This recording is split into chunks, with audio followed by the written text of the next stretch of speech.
Hey guys, Kevin Cage back with another daily cryptocurrency update. Welcome to the channel. Like and subscribe if you like what you see, and let's get right into it. One take and uncut. So to kick things off here, we have Matthew Linney sharing this, European Central Bank, the ECB, and again, basically, synonymous to the Federal Reserve or, a private central bank of the US, and this is for the European Union. So the ECB announces the CBDC, Central Bank Digital Currency, POC, which is a proof of concept using R3's Corda DLT platform. So I know there's a bunch of acronyms. Keep in mind, R3, they own XRP. Yes, Corda is their open source blockchain platform in the world of trade finance, whether it's financial obligations, you name it. XRP, we know, for any newcomers, is one of the only digital assets named to be able to use as a settlement mechanism. The other option they do have is Swift GPI. So again, keep in mind, Swift GPI does not actually help reduce the pre-funded accounts, and it is just a messaging system, a fancy debit and crediting layer, and is not actually settling the currencies in real time on the core central bank ledgers. So it's not attacking the problem head on. So as we can see here, and this is why it's my belief, full speculation, please do your own research, guys. And again, only invest what you can afford to lose. This is not financial advice. This is simply entertainment purposes only and one man's opinion. So right here, we can see in this website here, on 17th, ECB published a paper exploring anonymity and again, the central bank digital currencies. And we have this right here after the proof of concepts. We have Eurochain, established by the European system of central banks under the coordination of the central bank itself. We can see several countries right here, 18 national central banks taking part in the voluntary initiative, including Austria, Czech Republic, Denmark, Finland, France, Germany, Greece, Hungary, Ireland, Italy, Latvia, Lithuania, Luxembourg, the Netherlands, Portugal, Slovenia, Spain, and Sweden. So again, guys, many countries already developing this. We've heard about, organizations in the Caribbean. We know China with their CBDC. We know about BRICS, again, which is Brazil, Russia, India, China, and South Africa. Granted, there are other countries hopping on board that are wanting to develop their own central bank digital currencies, have ledgers, anonymity. It will help them basically enable more control, which can be good and bad. But again, we already know we're moving towards a digital and tokenized economy. Now, this is what I want you to pay attention to. And keep in mind, we know Ripple, we know Swift, we know R3 have all been working with this group right here, Accenture, helping them enable this digital transformation with various gateways, various plugins, and this is going to tie into this, and I'll cover this shortly. So again, these proof of concepts have been in development in cooperation with Accenture and R3 with the IT infrastructure built on the functionalities of Corda platform. This is all about interoperability and enabling the Internet of Value, and Accenture is basically spearheading and being high level and seeing what's happening with all of these groups. And they want to make sure that they can transform this whole type of interoperability, this whole legacy platform, and basically enable interoperability. Like, that is the key word. So again, we're going to keep an eye on this. Keep an eye on Eurochain in the coming months. Of course, we know AML, CFT compliance, blah, blah, blah. And again, number of central banks. So we have China, Switzerland, Sweden, Canada. And again, the Royal Bank of Canada as well. Basically, all of Canada is basically tightly grouped with Ripple, the company. We know even the Reserve Bank of India, which I'm thinking of after reading this. We know the pipeline of India. And again, Binance just listed even the Turkish lira as well, pairs and pairs and pairs, enabling more and more liquidity, more and more fiat on-ramps rather than forcing us to go necessarily through Bitcoin all the time. So basically, one step closer each and every day, laying the pipeline, laying the infrastructure, and we wait. We sit on our hands. Our job is easy. All right, next, Mickey B. Fresh posting this off github.com. This is really, really cool, guys. Again, we have the link and sources right here. We have built-in ECB, European Central Bank, plus XRP. So we have the supported currencies, and basically these are plugins, guys, to show the connectivity for XRP. These APIs connect directly to it, and this is why there's so many people believing that with all of this type of, these plugins being programmed and created, that there is something greater going on behind the scenes. So we can see the directly the Euro foreign exchange rate reference rates with XRP. You can see the ECB plus XRP backend loads fiat exchange rates from the Euro foreign exchange references rates and XRP exchange rates from the Ripple data API. All right, and then we got the built-in right to coin market cap. So it's syncing with that pricing as well, and it loads the fiat exchange rates from the Euro foreign exchange references and cryptocurrency exchange rates right at coin market cap.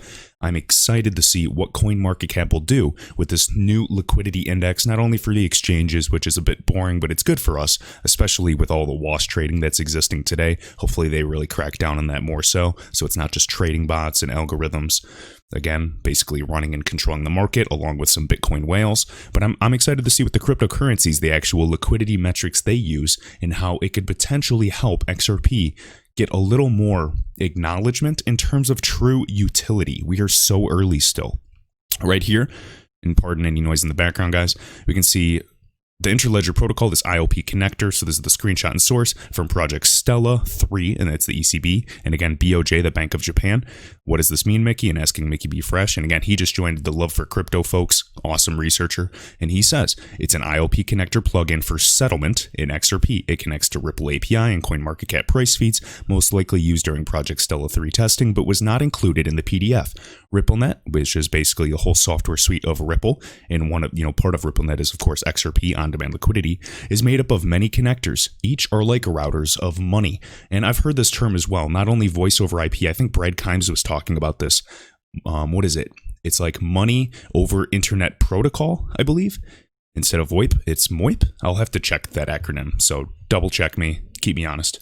All right, next up, so we got HODL style, top XRP news. So again, we talked about this. The ECB announces the new distributed ledger technology proof of concept, Euro chain. This makes me believe in the potentiality, if that's a word, for a potential Euro coin in the future. Now, this does not have to be some fancy thing. I'm just talking about giving banks better transparency and ledgers and guarantees for their money being sent in settlement. It does not have to always include cryptocurrencies, but I'm saying that when banks and these groups and FIs are moving towards these walled gardens, this is better chances and need for XRP because they need a permissionless basis and a blockchain and a secure ledger that can basically run all of this successfully.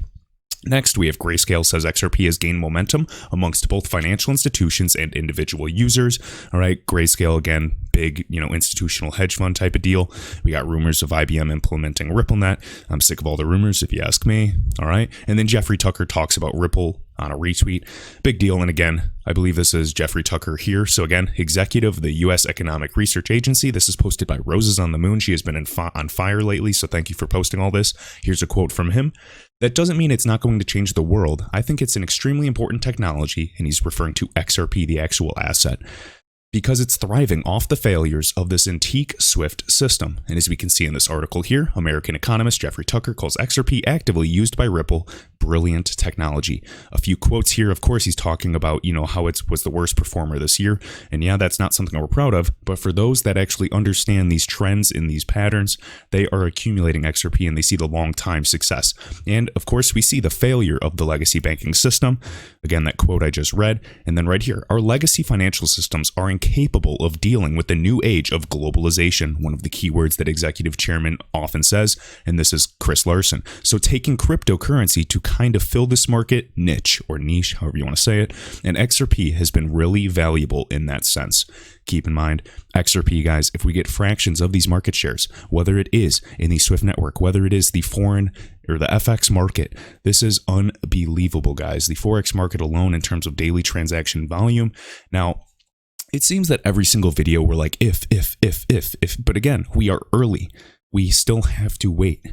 But we are one of the best positioned projects. And yes, day in and day out, I'm seeing this type of publicity. I'm seeing building. I'm seeing, Series C funding. I'm seeing acquisitions in all spaces, way beyond just DeFi, way beyond just cross-border remittance, way beyond just e-commerce, way beyond plugins with ECB and, potential connectors as well with, Accenture. We got ACI Worldwide. We have some of the biggest groups and names in finance, in money, and we just keep going. Whether it is with the Spring Initiative, whether it is micropayments with Coil, you guys understand what is going on. These types of price trends are nothing. And in my next video, I'm going to address a little bit more about the quantitative easing that will continue to ramp up by the U.S. government, by the Federal Reserve, until some type of black swan event happens. There's a lot of belief that XRP could play a role, and if it does not, that is completely fine. But any type of, recession, smooth transition, crash in our economy is good signs, because they're going to be looking for a solution. And whether XRP plays a role or not, it will get more acknowledgement from that, because they'll try not to repeat history again. And again, history might not always repeat, but it often rhymes. All right, guys. Be sure to like this video, share it around. If anything spoke to you in particular, let me know your thoughts down below. And until next time, thanks.